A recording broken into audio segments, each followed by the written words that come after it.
Kwa watu ambao wana imani na mapenzi ya jinsia moja ama LGBTQ, hivi sasa inawezekana wakaenda kupitia wakati mgumu zaidi kwenye mashindano sehemu mbalimbali, kwa sababu ripoti ambazo zinaelezwa kwa hivi sasa ni kwamba Olimpiki sasa hivi inajiandaa kufungia kabisa watu ambao wamebadilisha jinsia zao kwenda jinsia za kike kushiriki kwenye michezo ya wanawake, kwa sababu ambao wanazieleza wenyewe, wanasema sio fair na inaonekana kama transgender wanashinda zaidi kuliko wasichana wenyewe ambao wamezaliwa wakiwa na jinsia hizo, jambo ambalo linaacha watu na maswali mengi ya kwamba hivi sasa itakuwaje. Baadhi ya watu wanasema huo ndo usawa wenyewe waliokuwa wanautaka, kwa nini wanaukimbia?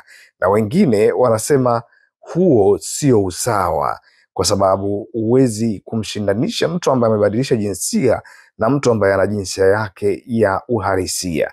Kiukweli inabakia kuacha maswali mengi zaidi, kwa sababu watu wengine wanashauri labda inatakiwa kuweza kuanzishwa kwa michezo ya watu ambao wako wamebadilisha jinsia zao. Mpaka hivi sasa malalamiko ni mengi kwelikweli kwenye michezo ya ngumi. Watu wanalalamikia ya kwamba haiwezekani tukashuhudia mtoto wa kike anapigana na mwanaume ambaye amebadilisha jinsia na kuwa wa kike.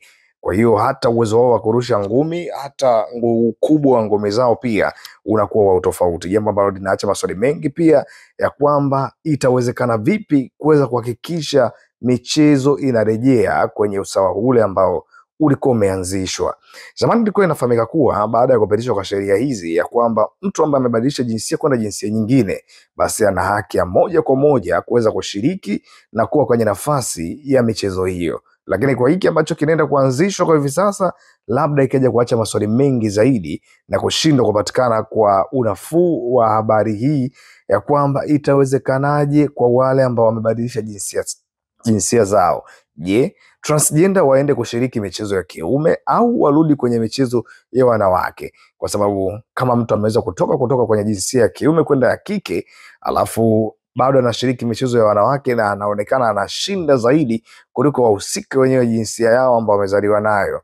Kiukweli nilikuwa nimeona chapisho moja, watu walikuwa wanalalamikia jambo kama hilo, ya kwamba wanaume ambao wamebadilisha jinsia zao na kuwa wanawake bado wameonekana wakiwatawala zaidi wanawake, hata walipokuwa wameenda kwenye nafasi hiyo pia jinsia hiyo, jambo ambalo linamnyima mwanamke nguvu tena ya kuinuka, kwa sababu amemkimbia mtoto wa kiume kuweza kumtawala, then amebadilika mtu ambaye amekuja kwenye jinsia yake tena anachukua uongozi mbele yake kwenye nyanja mbalimbali. Sijajua Olympic watakuja na majibu gani kupitia taarifa hii ambayo inaelezwa itaweza kuja kutokea hapo baadaye.